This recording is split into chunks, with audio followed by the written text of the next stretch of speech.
푸른밤 종현입니다.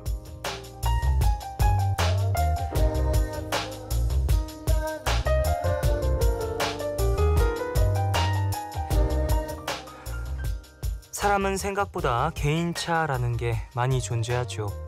수면 패턴도 그중 하나라고 하는데요. 그래서 보통 사람의 절반만 자도 숙면을 취하고 건강에도 문제가 없는 사람을 숏 슬리퍼라고 하고요. 8시간을 자도 피곤할 정도로 수면 시간이 긴 사람을 롱 슬리퍼라고 한다네요.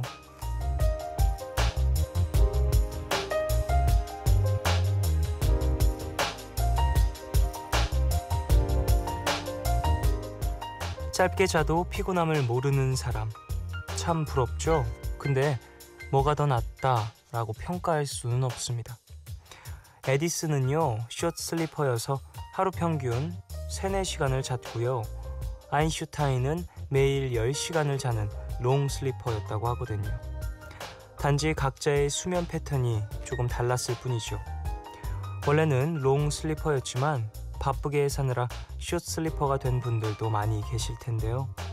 오늘만큼은 평소보다 좀 더 길게 쉬셨으면 좋겠는데 그러셨나요? 5월 24일 오늘과 내일 사이 여기는 푸른밤입니다.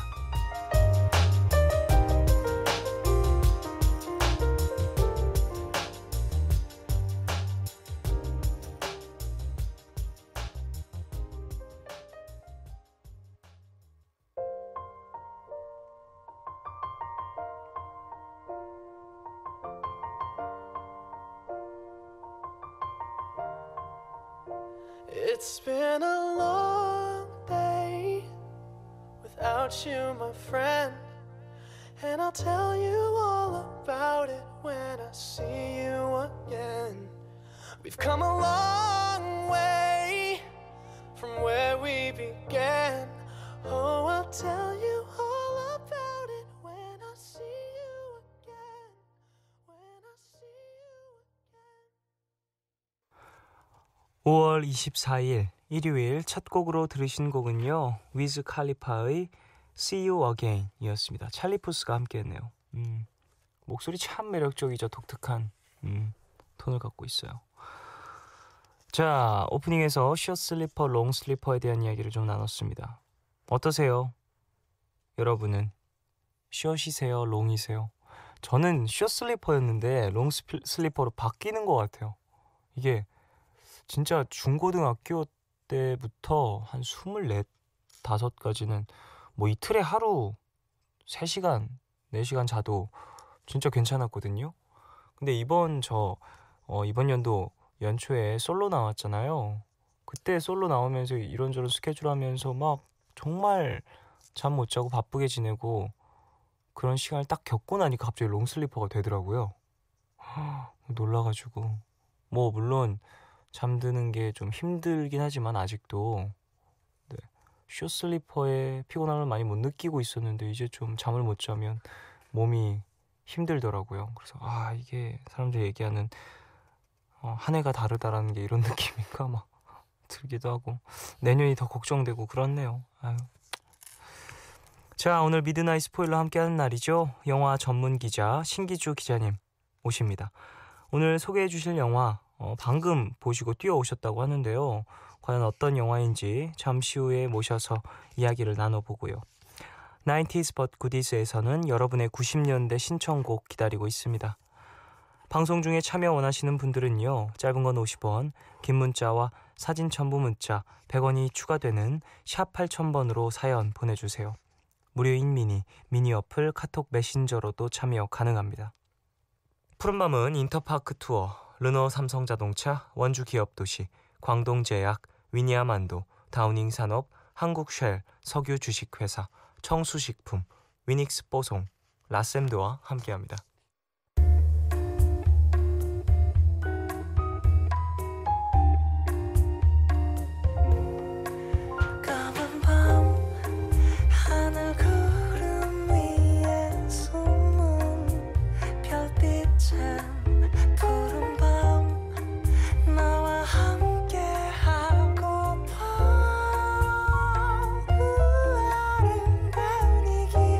again.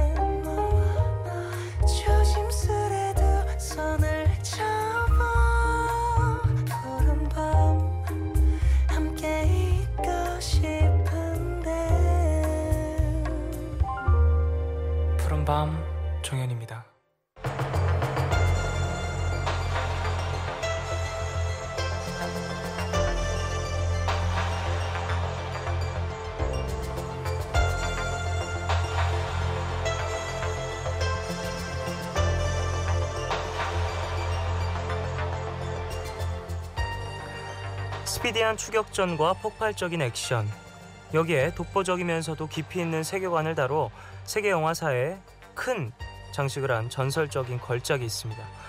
그리고 30년 만에 그 영화가 다시 돌아왔어요. 미드나잇 스포일러. 오늘은 마니아들에게 전설적인 존재로 평가받고 있는 그 영화 살펴보겠습니다.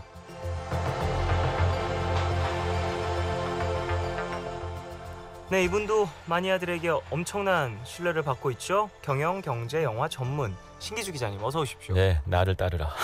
저를 믿으세요. 네. 아, 그래요. 그 마니아가 형성이 될 수밖에 없는. 그렇죠. 몸에 안 좋은 건 마니아가 생기는 걸로. 아, 그래서 마니아라고. 알겠습니다. 자, 스피디한 추격전과 폭발, 액션 뭐 이런 이야기를 앞에 쭉 한 걸 보니 네. 어떤 영화 하나가 떠오를 것 같아요. 그러게요. 요즘 한창 극장가의 화제인 영화입니다. 네네네. 매드맥스. 분노의 도로. 분노의 도로. 네, 영화 보고 저도 분노하고 왔어요. 아, 지금 급하게 보고 오셨다고 이야기를 네, 하시던데. 제가 IMAX 3D로 봤는데요. 일단 나이 먹으니까 현기증이나 멀미가 나요. 멀미가. 그래요. 그 멀미가 날 만큼 영화 2시간 동안 120분 동안 차에서 내리질 않아요. 그러니까 도대체가 일단 차를 타면 한번 멈추기도 하고 쉬기도 해야 되는데 이건 한번 탔더니 2시간 동안 내내 차를 태워서 초고속으로 달리는 영화입니다. 정말 이렇게 영화를 찍는다는 것도 대단하다 싶긴 하지만 네네. 또 재밌는 얘기들을 더 할 수 있을 것 같아요. 그래요. 사실 이 영화를 본 주변인들은 네. 대부분 엄청난 칭찬을 하고 있더라고요. 그렇죠. 제 주변에서도요. 네네. 이 영화 재밌다 또는 너무너무 재밌다, 너무너무 재밌다라는 얘기를 너무 많이 했는데 재미없게 본 사람을 오늘 처음 만났어요. 누구죠? 저요. 아, 신기주 기자님 별로 재미없게 네. 보셨고. 사실은 이게 영화에 대한 이야기를 할 때요, 내가 재미없게 봤다라고 얘기하는 게 사실 올바른 태도는 아니에요. 왜냐하면 누군가가 재밌게 볼 수도 있고 재미없다 재밌다는 기준이 되지 않거든요. 그렇죠. 그런데 이제 지금 이 얘기를 꺼내는 이유는 이 영화의 단점과 장점과 또는 여러 가지 얘기들과 이 영화가 어떤 취향을 탄다는 얘기를 해드리고 싶은 거예요. 굉장한 취향이 있는 영화입니다. 그러니까 이 영화의 본질은요, 그러니까 제가 지금 2시간 동안 자동차 탔다고 말씀드렸잖아요. 네네. 그냥 자동차를 타고 무한 질주하는 게 목적인 영화예요. 그 이외에는 스토리도 캐릭터도 그닥 중요하지 않습니다. 그냥 달리는 게 목적인 거죠. 근데 분노의 질주는 또 달라요. 분노의 질주는 그 안에서 뭐 달리는 사람들끼리의 이 가족의 뭐 관계 이런 것들을 끄집어내는데 이 영화는 그런 거 집어쳐 필요 없어. 그냥 달릴래입니다. 이 모든 요소는 달리기 위해서 존재할 뿐이에요. 아, 그래요? 그러니까 자동차가 달리고 싶은데 운전사가 필요하니까 이 주인공을 갖다 놓은 거고 달리려고 하다 보니까 연료가 필요하니까 연료 갖다 주는 사람도 데려다 놓은 거고 오직 달리는 게 목적인 영화인 거죠. 그렇군요. 그게 과연 저처럼 다방면의 전문적인 지식을 가진 사람한테는 뭐랄까 설득력이 없다. 그렇죠. 생각할 거리 너무 안 준다는 거예요. 그러니까 영화를 어떤 거를 좋아하는 영화 보는 취향이 보고 나서 수수께끼를 풀고 싶은 생각이 드는 사람한테는 저요. 네, 그런 사람한테는 매드맥스는 안 맞습니다. 안 맞고 하지만 영화 극장 가서 나 한번 앉았다 일어날래 라면 그냥 시원하게 킬링 타임으로 그렇죠. 스트레스 풀고 일어날래. 그렇죠. 이런 경우에는 또 잘 맞을 수 있다. 그렇죠. 우리처럼 똑똑한 사람들한테는. 아니, 근데 사실 저는 매드맥스라는 이 영화가 트레일러가 나온 걸 먼저 봤거든요. 근데 그때 트레일러 쭉 보는데 너무 비현실적인 내용인 거예요. 그러니까 그 뭐 아트웍도 그렇고, 네. 전체적인 컨셉트도 그렇고. 와, 뭐 저렇게 생긴 자동차가 어떻게 달려? 뭐 생각도 들고. 그게 일단 이 영화를 이해하려면 그 B급 문화에 대한 이해가 필요해요. 이 영화의 원작은 이제 조지 밀러라는 지금 매드맥스 분노의 질주 2015년 판을 만든 감독이 35년 전에 만들었습니다. 이 감독은 특이한 감독인데요. 의대를 다니고 있었어요. 네. 호주 출신이고요. 호주에 있는 멜버른 대학을 다니고 있었는데 영화에 미친 거죠. 사실 이런 사람들이 꽤 있어요. 참 말리고 싶은데 뜯어서. 어쨌든 의대를 다니다가 네. 영화가 너무 좋아서 푼돈을 모아서 영화를 찍습니다. 그 의사를 근무하면서 번 돈 갖고 다 갖다 넣은 거죠. 네. 정말 말리고 싶어요. 제 주변에 이런 사람들이 있는데 네네. 영화가 제대로 나오는 법이 별로 없어요. 풍족하게 영화를 찍어도 사람들이 요즘 어벤져스를 보는 시대에 그렇죠. 이런 단편 영화 같은 건 누가 좋아하겠어요. 하지만 이 시절 1970년대는 이게 통했던 거예요. 그 단편 매드맥스라는 장편을 만들었는데 이게 정말 엄청난 흥행을 하는 거죠. 이 영화의 주인공이 누구냐면 멜 깁슨이에요. 그래요. 그리고 리스 웨폰 시리즈로 유명한 인물이죠. 출연료가 $24였대나 30달러였대나. 24달러요? 24달러요. 242,400 아닙니다. 기침이다 나오네. 네, 아니, 어이가 없죠. 멜 깁슨이 네. 사실 스타덤에 올라가기 전이었기 때문에 이런 캐스팅이 가능했던 건 또 아닐까. 그렇죠. 그러니까 21달러네요. 세상에. 21달러. 세금 떼고 온가 보다. 네. 오, 너무한다. 이러다 보니까 그런데 이런 영화를 보고 사람들이 관심을 갖게 되는 거죠. 당시에 그 할리우드나 또는 호주 전 세계 영화계에 이런 붐이 있었어요. 말하자면 그 우리 잘 아는 유승환 감독도 네. 아주 작은 단편 죽거나고 나쁘거나로 이 스타덤에 오르죠. 마찬가지로 그 주류 메인스트림의 제도권 영화계가 아직 그 말하자면 그물망으로 치면 성걸었던 시절이에요. 그래서 단편 하나만 찍어도 훅 스타가 될 수 있고 네네. 관심을 받을 수 있는 거죠. 지금은 그 스타 시스템에 의해서 가수가 되려고 해도 차근차근 밟아가는 그렇죠. 제도가 촘촘해졌지만 성글었던 시절인 거예요. 조지 밀러는 그래서 의대 때려치고 감독이 됩니다. 그 영화를 찍었는데 그러다 보니까 이 감독이 이 세계관과 배경이라고 하는 게 주류 또는 메인스트림 또는 제도권하고는 굉장히 거리가 있죠.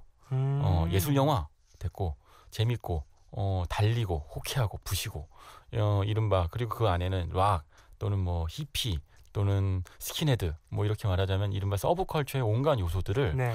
잡다하게 넣은 거예요. 잡탕으로. 그럼 거기에 배경은 서부 배경 같은 자기가 어렸을 때 봤던 영화의 배경을 갖다 놓고 영화를 마구 흔들어서 네. 세상에 존재하지 않은 형태의 혼성 하이브리드 장르를 만든 겁니다. 부대찌개. 그렇죠.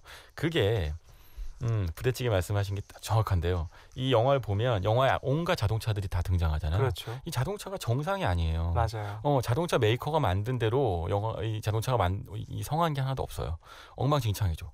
두 개의 브랜드 메이커가 만든 영화가 그러니까 자동차가 하나가 되기도 하고 자동차가 점점좀 이제 튜닝이 되어서 이제는 괴물같이 변하는데 이 영화의 본질이 거기에 있어요.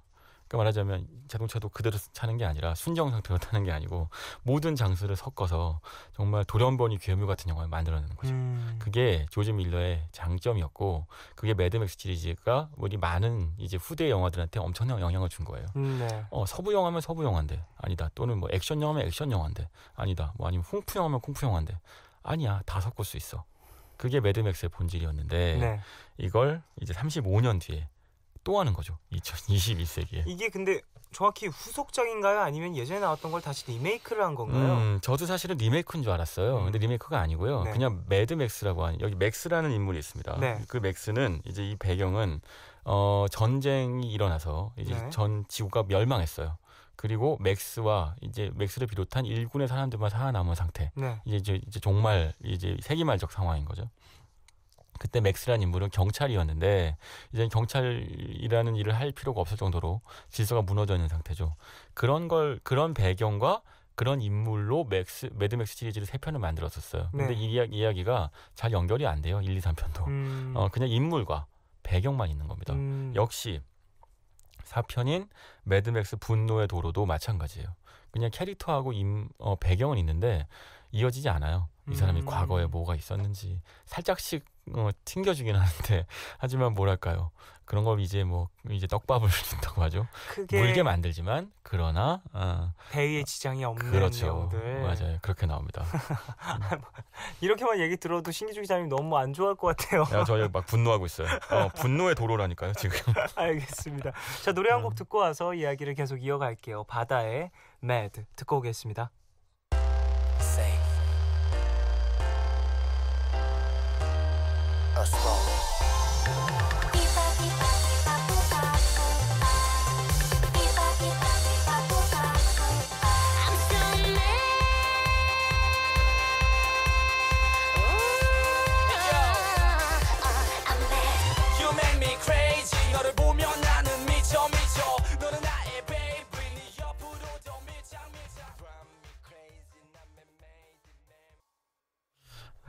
자, 바다의 매드 듣고 오셨습니다. 매드맥스 네. 이야기를 나누고 있는데요. 앞서 말씀하신 것처럼 분노하고 있다라고 표현을 하셨잖아요. 네, 저 분노하고 있어요. 그런데 제 주변도 그렇고, 네, 뭐 기자님의 주변도 그렇고, 맞아요. 네. 이 영화 재미없다 그런 사람 한 명도 없었어요. 맞아요. 근데 또 재밌는 건 구체적으로 어느 부분이 좋았다라고 얘기해 준 사람도 없었어요. 아, 그렇죠. 그거 굉장히 예리하세요. 네. 이 영화는 스토리라인은 그래요. 보통 왜 할리우드에서 스토리는 한 줄이어야 된다고 얘기하죠. 네. 근데 정말 한 줄이면 안 돼요. 이 영화는 정말 한 줄입니다. 가능해야 하는 이 영화는 거죠. 동사로만 설명이 가능해요. 왔다 갔다. 뭔가 왔다 갔다. 왔다 갔다 하는 얘기예요. 그냥. 끝이에요? 그냥 뭔가 그 주인공들이 있습니다. 매드맥스가 있고요. 그리고 퓨리오사라고 하는 샤리스 테론이라고 하는 멋진 여배우가 연기한 여전사가 있어요. 네. 이 여전사는 그리고 악당이 있죠. 임모탄이라는 악당이 있습니다. 이 악당이 지배하는 세상에서 이제 어떤 사람들을 구출해서 약속의 땅으로 가고 싶어해요. 결국은 가는 거죠. 그런데 그 가는 과정에서는 온갖 장애물이 있지만 자동차는 멈출 줄 모르고 네네. 오직 직선 주로로 질주만 합니다. 어디 있다는 것도 안 나와요. 그러니까 예를 들면 매드맥스가 약속의 땅이 어딨냐고 물어보니까 피로사가 하는 얘기가 동쪽으로 가면 된다더라 라고 얘기합니다. 내비게이션이 필요 없는 세상이죠. 대단한데요? 직진을 하는 거죠. 22세기 아닌가요? 23세기? 22세기라는데 22세기. 근데 여기서 이제 스토리 좀 설명드리면 퓨리오사라는 사람이 임모탄 조한테 빼돌린 물건이라는 건 사실 물건이 아니고 사람이에요. 이 시대는 그 인류가 이제 물도 없고 기름도 없고 에너지도 없고 살 수 있는 모든 생필품이 없는 상황이니까 중요한 건 어떻게 하면 번식을 할 거냐는 거죠. 종족을 보존하는 것. 네. 권력자만이 자신의 DNA를 후대에 물려줄 수 있습니다. 그러니까 임모탄이라는 독재자는 건강하고 아름다운 여인을 자신의 소유물로 삼아서 자신의 아이를 낳게 만드는 게 목적인 거예요. 물도 기름도 사실은 그 부차적인 것이죠. 돈도 의미가 없습니다. 오직 자신의 DNA를 그 후대에 전해줄 수 있는 건강한 여인이 필요한 것인데 여인이 그래서 5명이나 돼요. 이 5명의 여인들 그러나 당연히 이 독재자를 미워하겠죠. 근데 퓨리오사가 이 여인들을 탈출시켜서 약속의 땅으로 데려가는 거죠. 근데 그 과정에서 당연히 거대한 트레일러를 타고 탈출하게 되는데 따라오겠죠. 그래서 분노의 도로가 시작되는 거예요. 싸우고 부시고 때리고 터트리고. 아니 그래도 아트웍에 대한 부분들은 상당히 흥미로운 부분이 많다라는 이야기들이 있더라고요. 네, 맞아요. 이거는요. 그러니까 22세기에 멸망한 공간을 재현하는 과정에서 우리가 상상할 수 있는 글쎄요. 예를 들면 이럴 수 있죠. 락커들이 무대 위에서 무대 의상을 고민하잖아요. 그러니까 우리한테 어떤 시각적 자극과 그러면서 카리스마를 뿜어내면서 또 음악과 연결되는 어떤 연장선상에 있는 의상을 고민하겠죠. 이 영화도 그런 식의 어떤 우리가 일상에서 상상하지 못했던 비주얼을 보여줘요. 그 비주얼들을 이 문제는 모두 다 운명적으로 찢어지고 발가벗겨지고 붕괴되고 태워진다는 거죠.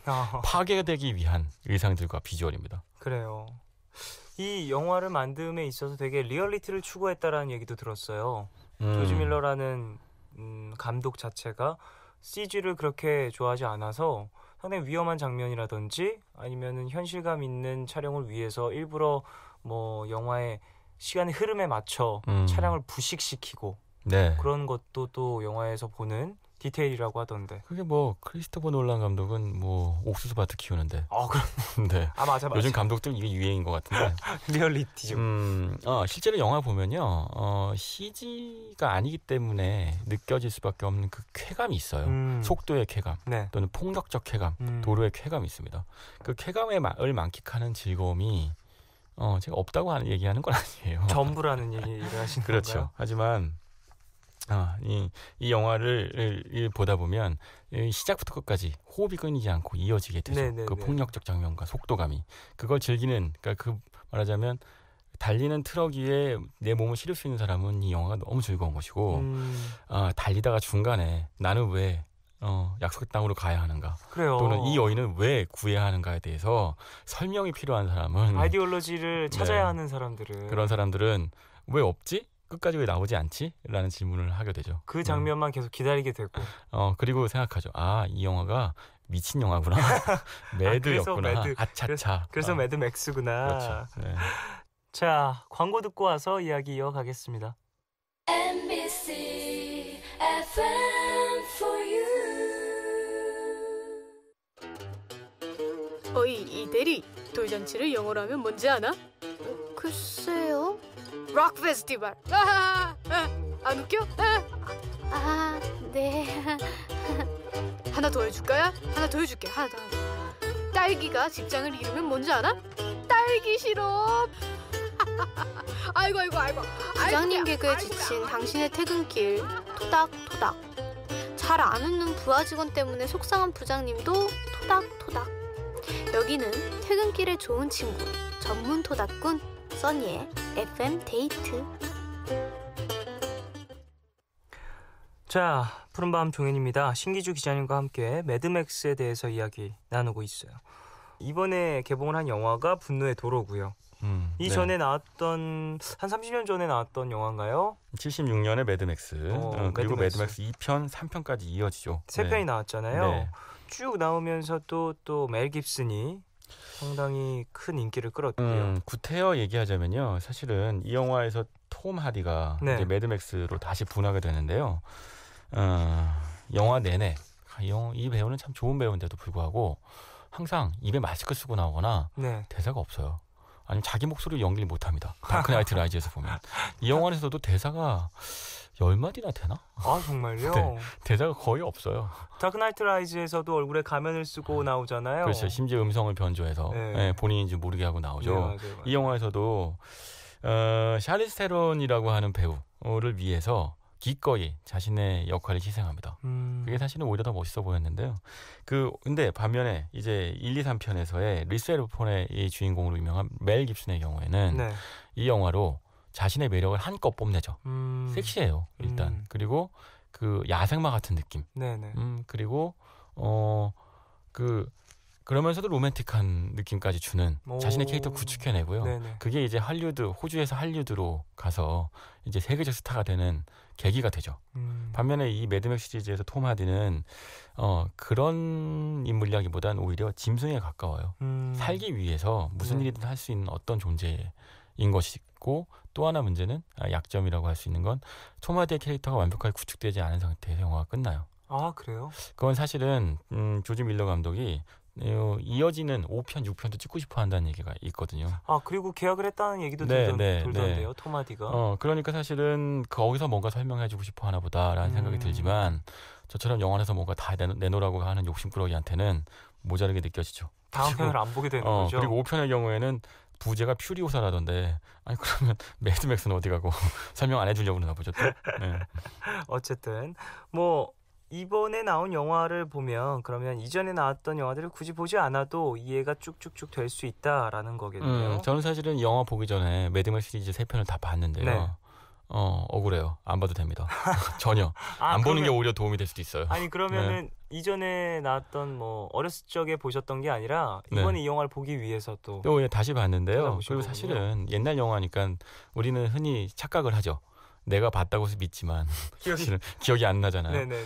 3편이 인상적이죠. 사실 그 매드맥스 3편은 우리가 잘 아는 유명한 가수인 티나 터너가 나오잖아요. 티나 터너가 악당으로 나오는데 참 연기를 못해요. 노래는 잘 부르지만. 티나 터너의 카리스마를 볼 수 있는 건 즐거웠으나, 그러나 역시 그 영화와 이어지기를 기대했던 건 저의 착각이었죠. 욕심이요. 이어지지 않습니다. 전혀 관계가 없죠. 재밌네요. 근데 저는 궁금한 게 몇십 년이 지나서 다시 한번 매드맥스를 만든 이유는 뭘까요? 조지 밀러 감독은 그 중간중간 또 다른 작품들의 연출을 맡았잖아요. 그게요, 굉장히 예리한 질문 같은데요. 그러니까 이게 왜 저도 그 생각을 했어요. 조지 밀러라는 사람은 이 영화를 만들고 나서요. 그리고 나서 정말 계속 미친 질주를 하느냐? 안 그래요. 그 다음에 로렌조 오일이라는 영화를 만들어요. 1992년도 작품인데, 네. 아픈 아이를 두고 엄마 아빠가 그 아이를 살리기 위해서 정말 안다복다라는 이야기입니다. 애가 타고 슬픈 장르예요. 감성적 장르죠. 네네. 매드맥스를 만들었던 감독이 이런 영화 만들 수 있을까 싶고, 심지어는 아카데미 각본상까지 후보에 네. 올라요. 그리고 나중에 96년도에는 꼬마돼지 베이브라고 하는 이 영화 알아요. 네, 애들 영화도 찍습니다. 귀엽죠. 나중에 글쎄요, 애니메이션도 찍어요. 그러니까 이 조지 밀러라는 감독은 어느 순간부터 이 사람이 매드맥스를 연출한 감독이 맞아? 라는 생각이 들 만큼 필모그래프가 180도 전환되죠. 그렇네요. 그랬던 젊은 시절을 후회하고 반성한 영화 찍은 게 아닐까. 지금 감독의 나이가 그러면 어느 정도인 거예요? 60세 이상인가요? 그렇죠. 아주 이제 나이가 70 가까이 되는 노 감독이고요. 사실은 CG 안 쓰고 액션을 찍었다는 거에서 더 놀라운 점은 그 블록버스터 촬영 현장에 가보면요. 네. 전쟁터예요. 그렇죠. 사실은 엄청나게 위험한 화학 물질들이 돌아다니고 잘못 발만 헛디디면 사람이 죽을 수도 있고 폭발물, 화기 이런 것들이 난무하고 그러면서 배우의 감성 연기를 위해서 모두가 필요하면 쥐죽은도 조용히 있어야 되고 이거는 전쟁터보다 더 심한 곳이고 네. 이거를 이제 컨트롤할 수 있는 건 장군감이죠. 정말 이 연출을 해본 사람만이 진정한 블록버스터 감독이 될 수 있는데 조지 밀러는 70이 가까이 되는 감독이잖아요. 이런 할아버지 감독이 영화 보신 분들은 아시겠지만 질주하는 폭주하는 기관차 같은 걸 몰았던 거예요. 그거는 전 놀라웠어요. 이 할아버지가 열정이나 왜 이러시나 좀 말리고 싶다 라는 열정은 느껴지는데 근데 제가 이제 짐작컨대는 조지 밀러 감독은 아마 자신의 평생의 어떤 목적을 매드맥스로 인생을 완성하려고 했던 게 아닌가 싶어요. 영화 인생은 자신의 본질은 여기에 있고 그 마치 이런 거죠. 락커들이 네. 젊은 시절에 세상 물러가라며 정말 반항적인 음악을 하다가 그렇죠. 순간 락 발라드를 불러서 또는 심지어 트로트까지 불러서 때론 후퇴하지만 그러나 락 스피릿으로 돌아가고 싶은 열정이 있을 거 아니에요. 맞아요. 사실 조지 밀러 감독한테는 그 열정이 느껴졌어요. 락 스피릿으로 돌아가고 싶은 의지가 있는 거죠. 배우들의 이야기도 좀 나누고 싶어요. 톰 하디의 이야기는 좀 앞서서 해주셨고 네. 여성 배우들 상당히 매력적인 배우들이 많이 나온다던데. 정확하게 두 가지 종류의 배우가 나오죠. 한 명은 남자보다 더 강인한 여배우. 네. 이제 샤르스 테론이 연기한 퓨리오사라는 인물인데 사실 이 여배우 때문에 이 매드맥스 시리즈에서 여성 액션 영웅의 재발견 이라고 하는 평가가 나오기도 해요. 제목은 매드맥스고 네. 읽기는 퓨리오사라고 읽는다. 뭐 이렇게 얘기할 수도 있겠죠. 심지어 한쪽 팔이 없는 외팔이 네. 예요. 하지만 완벽한 액션을 구사합니다. 그렇군요. 반면에 이제 그 임모탄이라고 하는 나쁜 놈, 악당의 5명의 아내들이 있겠죠. 네. 건강하고 아름다운, 그러니까 인류의 어떤 그 유전적인 최고의 유전자를 계승할 수 있을 만큼의 아름다운 인물들. 네.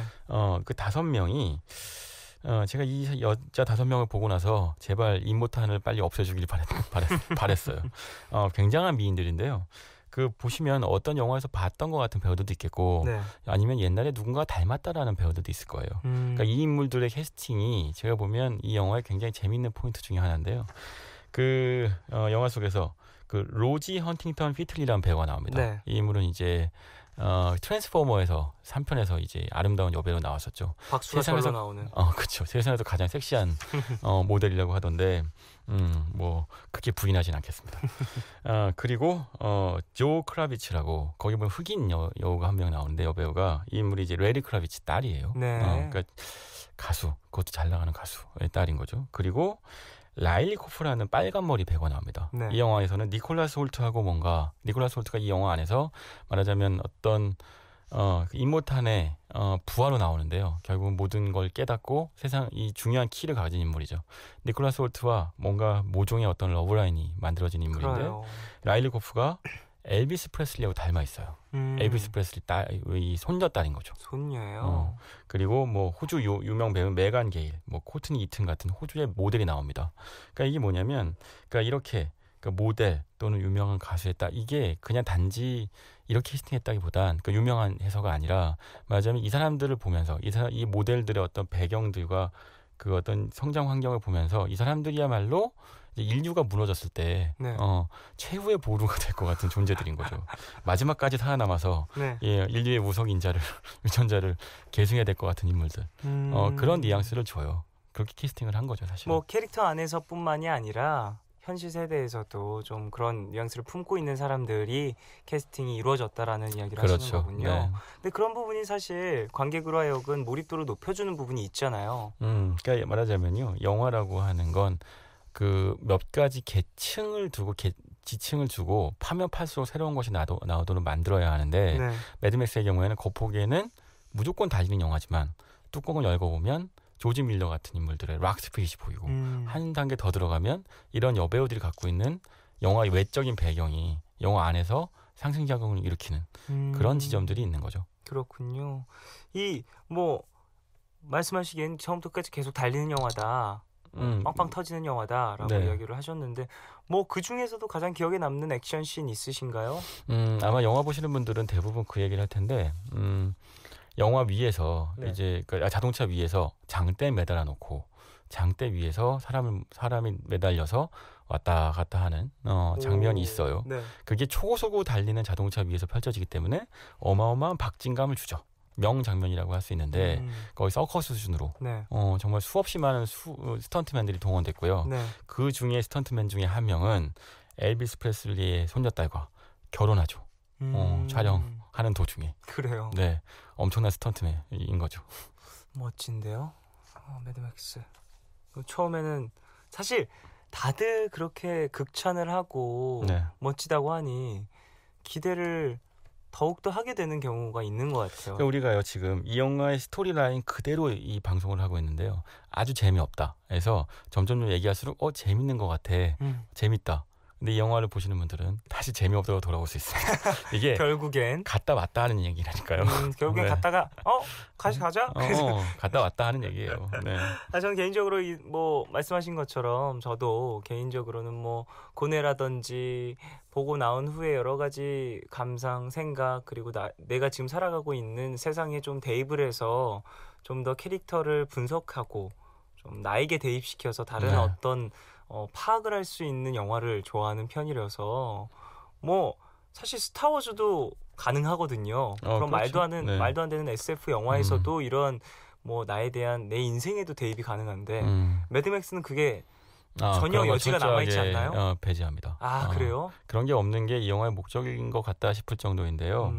저는 사실 여기서 이 영화에서는요. 왜 우리 흔히 얘기해서 이유를 찾으면 안 되죠. Why를 찾으면 안 되고 How를 찾아야 돼요. 어떻게 찍었지? 어떻게 저거를 실현할 수 있었지? 특히 이건 영화 만드는 사람들은 많이 공감하는 것일 텐데 네. 액션이라고 하는 것, 특히 날 것 그대로의 액션이 관객들한테 어떤 쾌감을 주는가. 영화라는 건 특히 액션, 폭력과 액션이라고 하는 건 영화의 중요한 흥행 요소인데 그렇죠. 항상 스포츠나 또는 타격기의 어떤 그 격투기에 밀려요. 왜 그럴까? 사실 그거는 날 것 그대로가 아니기 때문이거든요. 영화는 항상 어떤 식으로든 연출이 되어 있죠. 근데 매드맥스가 말하자면 스포츠나 또는 타격하는 그런 격투기를 능가하는 액션을 추구하고 있어요. 어디까지 갈 수 있는지 한번 보여주겠다. 라고 작정을 하는 거죠. 그거는 한국에서도 뭐 유승환 감독 같은 분들이 영화 찍으면서 무한히 도전하는 측면이기도 해요. 네네. 그러니까 내가 어디까지 날 것 그대로 액션을 보여줄 수 있는지 네네. 관객들과 한번 내기를 해보겠다가 있죠. 매드맥스도 마찬가지입니다. 감독이 미친 거고 제작진들이 미쳐서 우리가 어디까지 우리를 내던질 수 있는지 보여줄게 라는 게 스크린에 있는 거죠. 아니 근데 진짜 위험할 것 같아요. 그렇게까지나 뭐 리얼리티를 좀 추구하고 네. 감독도 그렇고 좀 제작진의 분위기가 그렇게 좀 모여 있다면 심지어 왜가 아니라 어떻게가 목적이 된다면 더욱이 또 보여주기식 촬영 기법이 많이 사용이 될 것 같기도 하고요. 위험천만한 것들인데 이 사람들이 이런 거죠. 제작진들이 아까 블록버스터 촬영 말씀드렸습니다만 몇 개월씩 준비를 하고 현장에서 촬영을 하고 위험천만한 과정을 거치다 보면 전쟁을 방불케 하기 때문에 전우회가 생겨요. 그래서 우리가 목숨 걸고 우리 촬영팀이 어디까지 가볼 수 있는지 한번 도전해보자 라는 측면이 있어요. 그 위험을 무릅쓰고 불사하게 만들죠. 그런데요, 제가 이제 아까 재미없다 해서 재미있다로 갔잖아요. 네. 재미없다로 다시 끌고 오려고 하면 네. 이게 있습니다. 70년대, 80년대 초반에 매드맥스 시리즈는요, 그 당시의 시대 상황을 굉장히 반영하고 있었어요. 당시에 베트남 전쟁도 있었고요, 그렇죠. 오일 쇼크도 있었고요, 환경 오염, 말하자면 1980년대, 70년대에는 지구가 2000년대 초반이면 망할 거라는 불안감과 공포들이 있었고요. 굉장히 근거가 있는 것처럼 보였어요. 이대로 가면 정말 그렇게 된다. 맞아요. 게다가 설득력이 심지어 있었던 당시에 중장년층은 2차 대전이라는 거대한 전쟁도 겪어서 인류가 툭하면 핵전쟁 정도는 일으킬 수 있는 존재라고 하는 인류 자신에 대한 믿음과 불안이 있었죠. 수없이 많은 경제적 불안, 네. 공포, 이런 것들이 매드맥스라는 영화를 그 요소들을 구성하는 거예요. 그러니까 매드맥스에서 등장하는 미친 형사나 폭주족들이 괜히 있는 게 아니라 결국은 다 상처받은 존재들인 거죠. 네. 그리고 관객들도 그 상처에 어느 정도 공감을 했던 거예요. 세상을 믿을 수 없어. 세상은 다 망가질 거야. 근데 지금 2015년에 과연 우리가 그런 세상을 살고 있는가? 그만큼 이 원작 영화가 만들어질 때만큼 어둡고 답답한 세상을 살고 있느냐? 사실은 우리는 그때보다는 훨씬 더 가능성을 많이 보고 있죠. 그렇죠. 그 사이에 큰 전쟁이 있었던 것도 아니고 우리가 모두 겪을 만한 또는 엄청난 오일 쇼크나 물론 경제적 불황이 있었습니다만 또 극복해내죠. 네. 결국은 우리가 갖고 있는 세계관은 매드맥스하고 좀 달라요. 근데 이 시대에 이 영화를 만들 때 그러면 조지 밀러가 선택할 수 있는 것 단 하나였던 거죠. 자동차에 태우고 무조건 내달리는 거예요. 내가 왜 탔지? 나 이 영화 이 이상한 차 말고 예쁘고 멀쩡한 차 타고 싶었는데 하지만 이미 달렸어. 이미 탔으니 넌 2시간 반 동안 이거 봐야 돼. 그렇죠. 네. 자, 노래 한 곡 듣고 와서 이야기를 이어가겠습니다. 소유 매드클라운의 착해 빠졌어 듣고 올게요.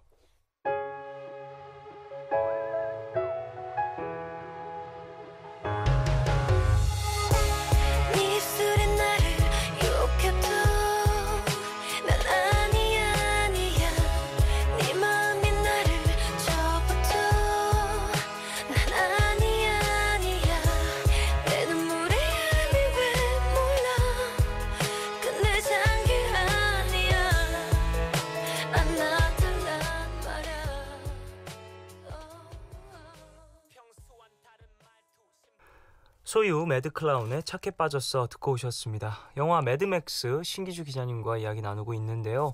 뭐 계속해서 이런저런 이야기를 나누다 보니까 역시 영화라는 건 시대 배경이나 뭐 국민 정서 이런 것들이 상당히 중요하다라는 생각이 드네요. 당대 시대상을 반영하는 측면이 있고요. 네. 매드맥스가 무엇을 반영할 것이냐. 매드맥스는 지금을 반영하는 게 아니라 어쩌면 조지 밀러란 감독의 과거와 우리가 지나왔던 예전 거기서 잊고 있었던 어떤 그래요. 그걸 락스프릿이 됐든 또는 아포칼립스, 그러니까 멸망한 시대에 대한 어떤 불안이 됐든 네. 그런 것들은 되새김질을 한번 시켜보는 거겠죠. 근데 저는 이 영화 보면서요 만화가 생각났어요. 어떤 만화? 북두신권이라는 만화가 있었죠. 네네네. 이 영화는 북두신권과 많이 닮아 있습니다. 왜죠? 그 모든 것이 멸망한 시대, 네. 힘과 폭력으로만 지배되는 세상에서 한 남자가 뚜벅뚜벅 걸어간다. 네. 인 거죠. 그러니까 어떤 시절에는 이런 류의 주인공들이 너무 매력적인 시절이 있었던 거예요. 그게 매드맥스의 시절이었고 글쎄요. 지금 우리가 매력적이라고 느끼는 건 이 영화가 재밌다고 계속 얘기하는 분들도 맥스가 매력적이라고 얘기하지는 않을 거예요. 퓨리오사는 혹시 모르겠죠. 액션이 너무 멋있어. 저거 어떻게 영화 찍었지? CG 없이 어떻게 영화를 찍을 수 있었을까? 끊임없이 달려. 글쎄요. 이게 매드맥스의 본질일까요? 사실은 그 본질은 따로 있었을 텐데 네. 그거 놓고 그냥 달려온 것 같아요. 영화가. 결국에는 그걸 뭐 보는 이의 입장에서는 뭐 찾아낼 수가 없다, 힘들다. 그렇죠. 끝에 가서는 뭔가 둔탁하게 맥스라는 사람이 왜 저렇게 달리는지를 보여주길 바랬는데 그거는 그냥 놓고 일단 달리고 봤던 게 아닌가 싶네요. 그렇군요. 너무 멋지게 달려서 사람들이 미쳐 놓고 왔다는 걸 생각을 못하는 거죠. 겉모습에 네. 사로잡혀. 자, 그럼 이 영화 총평 한번 해주시죠. 매드맥스에 대해서. 매드맥스요. 네. 영화를 보고 나면요. 운전하는 게 좀 무서워져요. 그렇죠. 우리는 그 달리는 거에 대한 욕심이 있고 그 질주에 대한 욕망이 있죠. 맞아요. 그리고 우리는 예전에 그러니까 지금은 우주 전쟁이나 또는 공중을 날아다니는 슈퍼맨들에 익숙해져서 땅 위에서 달리는 쾌감을 좀 잊고 있죠. 그 쾌감을 되살려주는 영화이기는 해요. 그 보는 쾌감 그거를 즐기면 충분합니다. 자, 네. 미드나잇 스포일러 이제 마칠 시간이 됐어요. 여기서 저는 2부 마무리하고 3부에서 돌아오겠습니다. 신기주 기자님 다음 주에 또 뵙겠습니다. 자, 광고 먼저 들으시고 정엽의 My Valentine 듣겠습니다. 이 곡은 김다빈님 신청곡이에요. 기자님 안녕히 가세요. 네.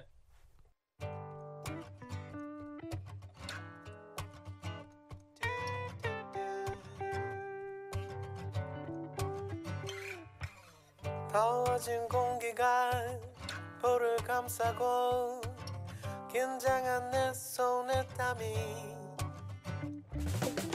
더듬더듬 말을 나눈 찾아내지만 아직 너에게는 서툰 표현들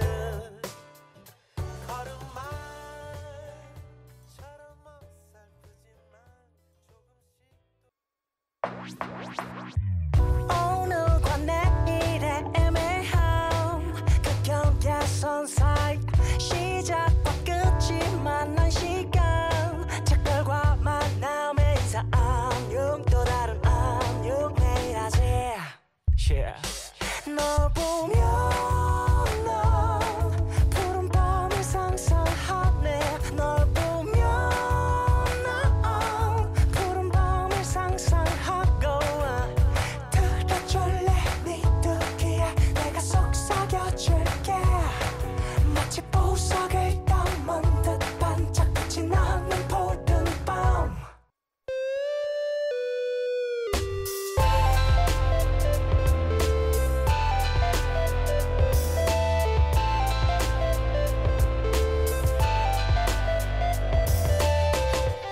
푸른 밤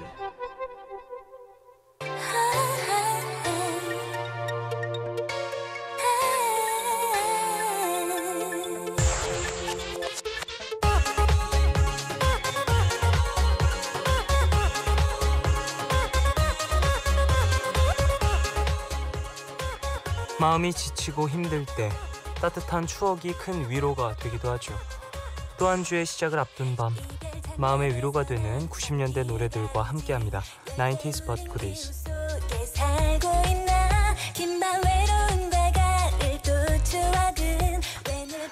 이 시간 참여 원하시는 분들은 푸른밤 홈페이지 90s but goodies 게시판에 사연과 신청곡 남겨주십시오.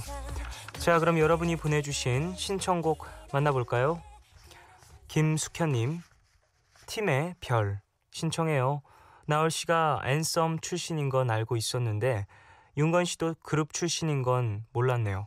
심지어 팀 노래 좋아했었는데 팀 시절 사진 보니까 스타일도 파격 금발이시고 90년대 그룹 멤버들이 만나서 2000년대에 브라운 아이즈라는 레전드를 만들다니 역시 준비돼 있었던 시너지구나 싶네요 라고 보내주셨습니다.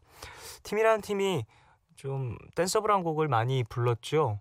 이 곡도 그런 곡인지는 잘 모르겠지만 어쨌든 그 윤건 씨가 또 팀이라는 그 팀에서도 여러 곡을 작곡하셨고 또 나얼 씨 같은 경우엔 앤썸이라는 보컬 팀에서 또 본인의 색깔을 뚜렷이 내고 있었는데 근데 제 생각엔 진짜 브라운 아이즈의 그 시너지는 케미는 앞으로 한 10년은 기다려야 그런 케미가 나오지 않을까요? 작곡가와 보컬 그리고 듀엣으로서의 목소리도 그렇게 잘 어울리는 팀은 쉽게 나오지 않거든요 진짜.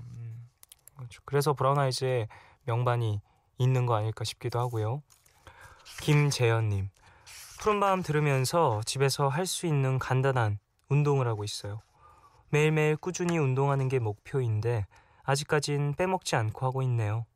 좀 더 힘내라는 의미에서 박정현의 편지할게요 틀어주세요 라고 보내주셨습니다. 그래요. 푸른밤 들으시면서 뭐 운동하시거나 뭐 하루에 뭐 마무리를 하신다거나 그러시는 분들 많이 계실 것 같은데 그 운동도 잊지 않으신 만큼 또 푸른밤도 계속해서 찾아주시길 바라겠습니다. 자, 노래 두 곡 듣죠. 팀의 별 그리고 박정현의 편지할게요 두 곡 듣고 오겠습니다.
팀의 별, 박정현의 편지할게요. 두 곡 듣고 오셨습니다. 아, 팀의 별 이 노래가 그 노래였군요. 저는 사실 멜로디 듣기 전까지는 무슨 노래지? 막 이랬는데 딱 듣자마자 바로 이 노래 윤건 씨 스타일 뚜렷한 이 노래군 이라고 생각을 했습니다. 자, 90s but goodies 계속해서 이어갈까요? 9585님, 저는 94년생인데요. 고1 때 문학 교과서에 청소년 드라마 학교에 대한 글이 나와서 드라마를 찾아본 적이 있었거든요. 그때 푹 빠져서 시즌 1부터 4까지 정복을 했었는데 특히 학교 2를 제일 재밌게 봤었는데 오프닝 곡이었던 펀치의 비상 신청합니다. 90년대 청춘 분위기를 물씬 내는 노래라서 정말 좋아해요 라고 보내주셨습니다. 청춘 시트콤이나 드라마나 뭐 그런 작품들 요즘에도 많이 나오나요? 저는 사실 학교나 뭐 이런 프로그램 이후로는 많이 못 본 것 같고 예전에 반올림이라는 그것도 드라마였나? 청춘 드라마였나? 시트콤이었나? 그런 프로그램도 있었어서 그때 이후로는 잘 못 본 것 같네요. 어쨌든 보면서 뭔가 꿈을 키우고 드라마를 보면서 이렇게 나도 저렇게 멋지게 학교 생활 열심히 해야지 라고 생각한 적도 있었던 것 같은데 이정희님, 쫑디 11월에 머물고 싶은 순간 신청합니다. 처음 들었을 때 요즘 나온 인디 노래인 줄 알았어요. 그만큼 전혀 촌스럽지 않고 좋았는데 알고 보니까 90년대에 나온 노래더라고요. 푸른밤에서 듣고 싶네요 라고 보내주셨습니다. 그런 곡들이 많이 있어요. 사실 시대가 흘러도 뭐 지금 들어도 정말 그 시간의 흐름이 느껴지지 않는 세련되고 그리고 세월을 타지 않는 장르의 음악들이 많이 있죠. 이 곡도 그런 곡인 것 같네요. 권미혜님, 혹시 광기라는 드라마 기억하시나요? 최강희, 원빈, 배두나, 이동건, 양동근 등등 지금은 데스타인 분들이 다 같이 나왔던 청춘 드라마였죠. 그 드라마의 OST였던 개구장애의 엘도라도 신청하고 싶습니다. 멜로디도 가사도 다 좋아요. 지금 들어도 찡한 무언가가 있네요 라고 보내주셨습니다. 이 광기가 빛 광자잖아요. 미칠 광자 아니고 그 CF가 기억이 나는 것 같은데 광기에서 이렇게 광자가 한자로 이렇게 표기가 됐는데 빛 광자였던 걸로 기억을 해요. 그래서 그런 내용인가 보다. 뭐 빛나라는 뭐 청춘들의 이야기가 좀 줄을 이루나 뭐 이랬었는데 정확히 기억이 안 나네요. 그 양동근 씨가 나왔다라는 것만 확실히 기억이 나고 원미 씨도 나왔군요. 9254님, 박지윤의 Still Away 듣고 싶어요. 각종 음악 스트리밍 사이트에서는 들을 수 없는 귀한 노래라서 푸른밤에서 듣고 싶어요 라고 보내주셨습니다. 그 박지윤 씨의 그 노래 중에 스트리밍 서비스에서 찾아볼 수 없는 곡들이 몇 곡 있죠. 뭐 이유야 잘 모르겠지만 어쨌든 이 곡은 오늘 푸른밤에서 함께 들어보죠. 저도 개인적으로 박지윤 씨를 상당히 좋아하기 때문에. 3225님, 유열의 어느 날 문득 듣고 싶어요. 1991년도에 라디오에서 듣던 곡이었지만 가끔 떠올라 신청을 하네요 라고 보내주셨습니다. 유열씨 정확히 좀 헷갈려요. 전 유열씨의 그 음악들은 정확히 알고 있는데 외모가 왜 이렇게 이문세 씨랑 좀 헷갈려요. 유열씨 맞죠? 이문세 씨랑 유열씨랑 조금 그 트리오로 함께 활동하셨던 이수만 선생님과 함께 맞죠? 그래서 헷갈리나? 자, 두 곡 노래 듣죠. 11월에 머물고 싶은 순간 그리고 박지윤의 Still Away 두 곡 듣고 오겠습니다.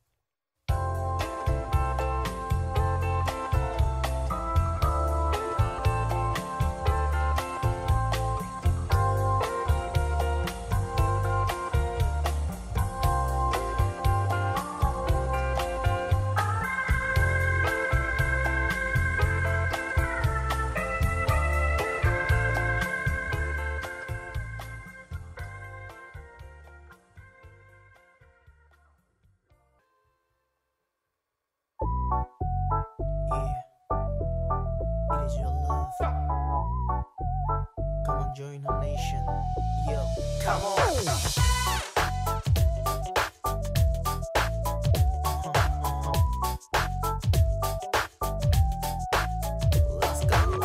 요즘 널 보는 눈빛 달라지지 않았니 어쩜 그렇게 눈물이야 정말 모르는 거니 11월에 머물고 싶은 순간 그리고 박지윤의 Still Away 두 곡 듣고 오셨어요.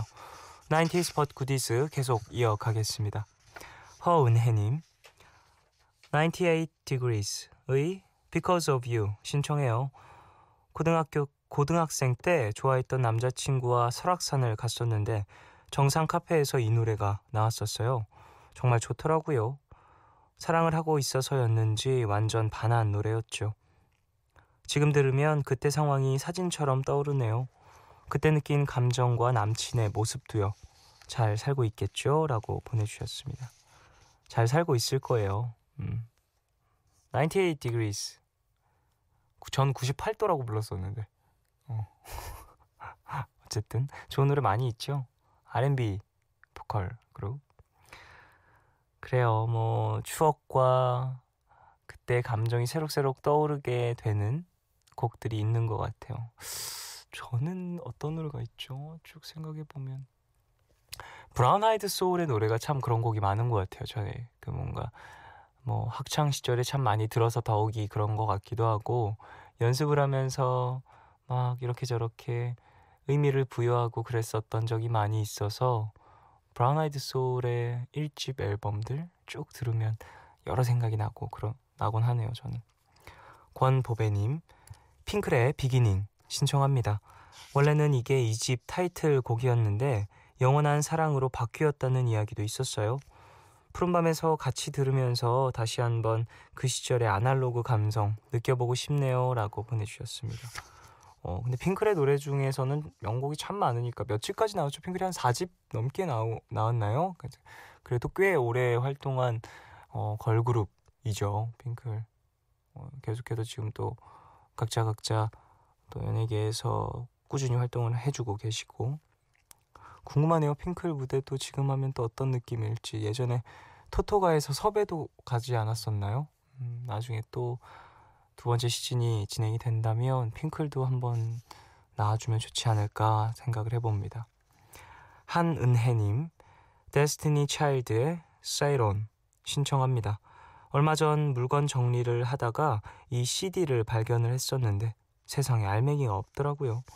얼마나 슬프던지 아쉬운 마음에 스트리밍으로 들었는데 첫 소절을 듣는데 그때 두근거리던 느낌이 들어서 참 신기했어요. 들어보시면 풋풋한 비욘세의 목소리에 조화 같은 느낌 받으시지 않을까 생각해요 라고 보내주셨습니다. 그죠? 데스티니 차일드에는 비욘세가 있고요. 정확히 멤버 이름이 2명이 더 있는데 이름이 기억이 안 나요. 어쨌든 그 흑인 여성 걸그룹이죠. 상당히 임팩트 있는 팀이었고 그 닥차일드가 프로듀싱을 맡으면서 전체적인 곡이 상당히 그 빌보드 순위에서 크게 인정을 받았던 걸로 기억을 합니다. 뭐 비욘세가 어쨌든 리드 보컬이었으니까 많은 분들이 더 많이 기억을 하겠죠. 제가 알기로는 이 세 명이 동네 친구라던데 동네 친구로 같이 자기네들끼리 막 모여서 하다가 뭐 작은 펍이나 클럽 같은 데서 공연을 하다가 캐스팅을 된 거라고 이야기를 들었는데 동네에서 모여도 이렇게 되는구나. 역시 미국은 땅이 넓어서 그런지 별의별 일이 다 있네요. 0929님 저 지금 내일 출근하기 싫어서 몸부림 치는 중이에요. 우울하니까 신나는 곡을 한번 들어야겠어요. 샵에 Tell Me Tell Me 틀어주세요 라고 보내주셨습니다. Tell Me Tell Me 그래요. 샵에 Tell Me 이 Tell Me라는 단어를 딱 듣고 샵이 생각이 나면 그래도 조금 나이가 있는 거고 원더걸즈가 생각이 나면 젊은 거라고 하던데 이제 또 그 기준도 너무 바뀌겠죠? 원더걸스의 텔미가 나온 지도 꽤 오래됐으니까 한 6년은 더 넘은 것 같은데요, 텔미? 그렇네요. 요즘에는 또 텔미라는 이야기 들으면 다른 노래가 생각이 나겠죠? 어린 친구들은. 자, 그럼 노래 두 곡 듣죠. 98 Degrees Because of You 그리고 Destiny Child의 Sail On 두 곡 듣고 오겠습니다.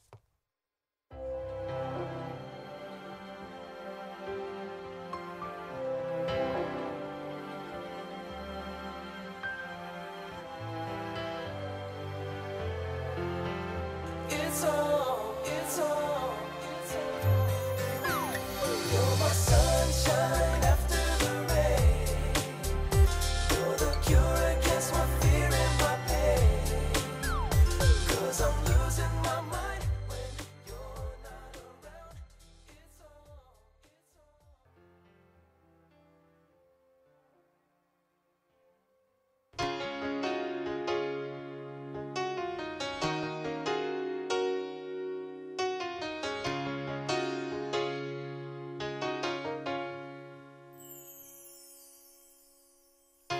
Slow down the line, half a mile or so, and I don't really wanna know where you're going. Maybe once or twice, you see, time after time I try. 98 Degrees의 Because of You 그리고 Destiny Child의 Sail On 두 곡 듣고 오셨어요. 자, 계속해서 90s But Goodies 이어가겠습니다. 임요한님, 쿨의 작은 기다림. 예전에 노래방에서 많이 불렀던 곡이에요. 길을 지나다가 이 노래가 나오길래 가만히 서서 들었네요. 90년대에는 좋은 노래가 참 많았어요. 가끔 잊고 있다가 문득 생각나는 곡들 많네요 라고 보내주셨습니다. 요즘에도 좋은 노래 되게 많아요, 요한씨. 근데 어찌 보면 예전보다는 음악들을 많이 찾아 듣거나 아니면 타이틀곡 외의 수록곡들을 많이 접할 기회가 없어서 모르고 지나가는 경우들이 많아서 그렇지 그때처럼 지금도 좋은 노래 많이 나오고 있답니다. 어찌 보면 학창시절에 또 음악을 가장 많이 듣는 나이대다 보니까 내가 성장하던 나이대 그때 음악들 그 연도의 음악들이 가장 왠지 그때가 최고인 것 같아 라는 생각이 들 수도 있는데 그때와 비슷하게 계속해서 많은 음악들이 만들어지고 있고요. 비례해서 또 좋은 음악들은 또 만들어지고 있다라는 저는 생각을 하거든요. 황금기라는 게 있을 수 있지만 저도 뭐 어렸을 때부터 계속해서 90년대 음악, 2000년대, 2010년대 음악을 쭉 함께 들어오는 입장에서 찾아보면 진짜 다 있어요. 정말로. 쉽지 않은 것뿐이지 요즘에는. 이민정님, 디바의 그래 듣고 싶어요. 매년 여름이 다가올 때면 듣게 되는 노래인데요. 여름 느낌이 물씬 나는 신나는 댄스곡이에요. 이현도 씨가 작곡한 걸로 알고 있는데 역시 특유의 선율이 좋아요 라고 보내주셨습니다. 디바 노래도 좋은 노래 참 많이 있죠. 신나고 뭔가 좀 파워풀한 여성 보컬들 그런 것들이 느껴지는데 이현도 씨가 예전에 제가 헬스장에서 만나서 막 이런저런 이야기하다가 이현도 씨는 자기가 작곡을 해야 되는 걸로 알고 있었대요. 뭔가 그러니까 작곡을 해야지 이제 팀을 하니까 내가 한번 내 곡을 한번 해봐야겠다 뭐 이런 다짐으로 시작한 게 아니라 그냥 당연히 내가 써야 되는 것처럼 생각을 했고 누군가가 이렇게 알려주는 사람이 없었기 때문에 그냥 자연스럽게 이렇게 저렇게 배워왔던 악기들 그리고 본인의 감 이런 걸 이렇게 좀 응축해서 만들어낸 곡들이 또 듀스의 곡들이었고 그 이후에 또 계속해서 작업을 해오면서 많이 배워갔다라고 하시더라고요. 이현도 씨도 어찌 보면 또 이런 부분은 천재인 거겠죠.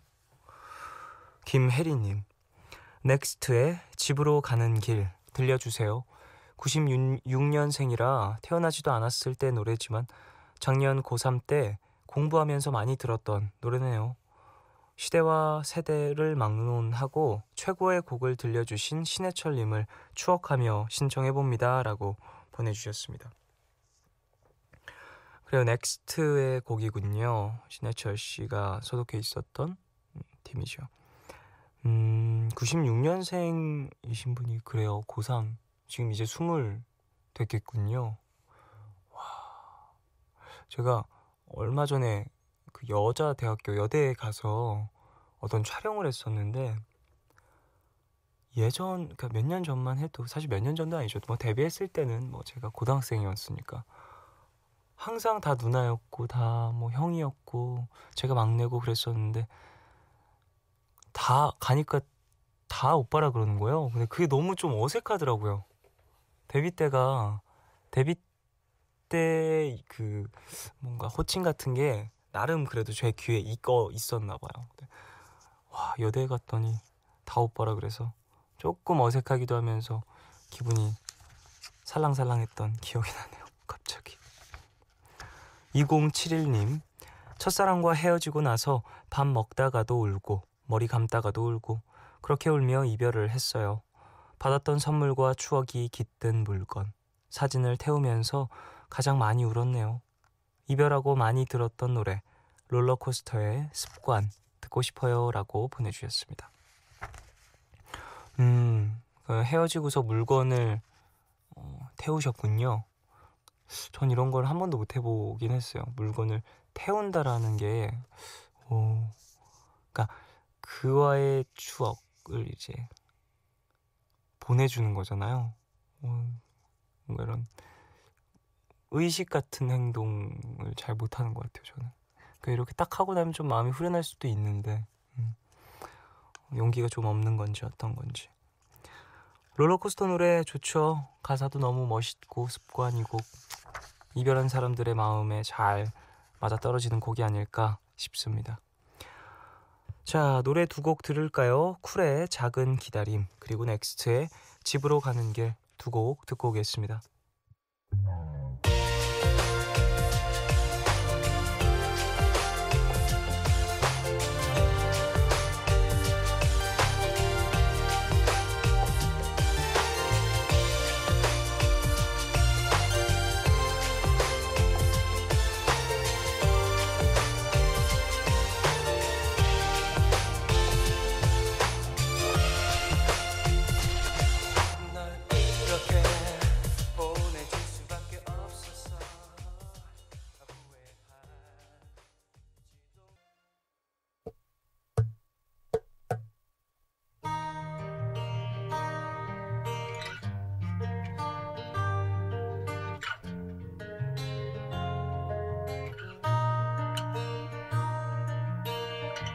집을 떠나올 땐 마음은 무겁고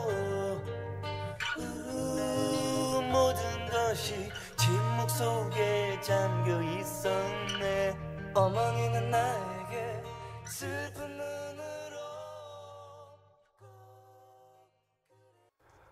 쿨의 작은 기다림, 그리고 넥스트의 집으로 가는 길, 두 곡 듣고 오셨습니다. 9178님, 홍지호의 프로포즈 신청합니다. 97년도에 방영했었던 프로포즈라는 드라마가 있었는데요. 어렸을 때라 드라마 내용은 잘 기억이 안 나는데 노래는 기억이 나네요. 이 드라마에 원빈 씨도 나왔었는데 엄청 풋풋했던 모습이 갑자기 생각이 나요. 오랜만에 이 노래 들으면서 설레보고 싶어요 라고 보내주셨습니다. 그렇죠. 원빈 씨도 드라마 꽤 많이 찍으셨는데 요즘에는 좀 찾아보기 힘든 것 같아요. 자, 이 노래 들어볼까요? 홍지호의 프로포즈 듣고 오겠습니다.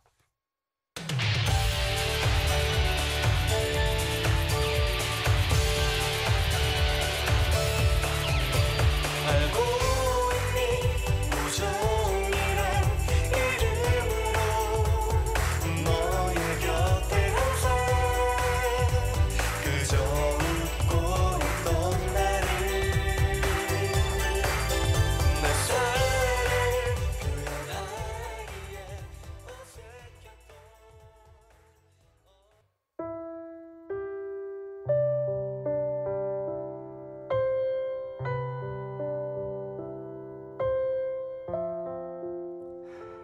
첫 직장이었던 곳에 어제 퇴직서를 냈는데요. 심란해서인지 잠이 잘 안 오네요. 혼자 위로도 해보고 울어도 봤지만 그냥 제 자신이 사회생활을 이기지 못했다는 게 너무 속상합니다. 다음에는 더 좋은 직장에 잘 적응을 했으면 좋겠어요.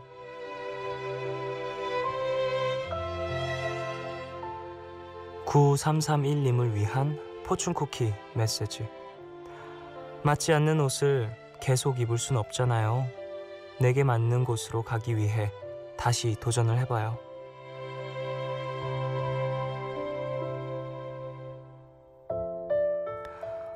어떤 이유로 직장을 그만두었는지는 잘 모르겠지만요.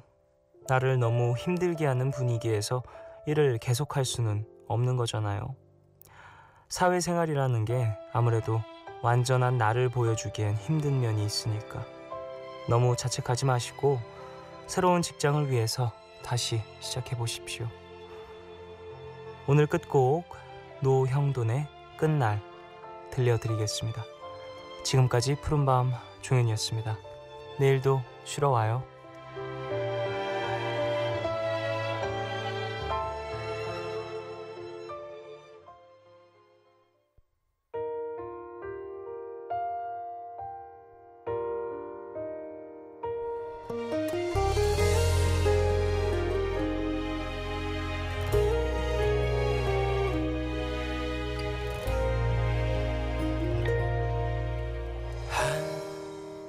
함께한 시간들 그 기억들 이젠 추억이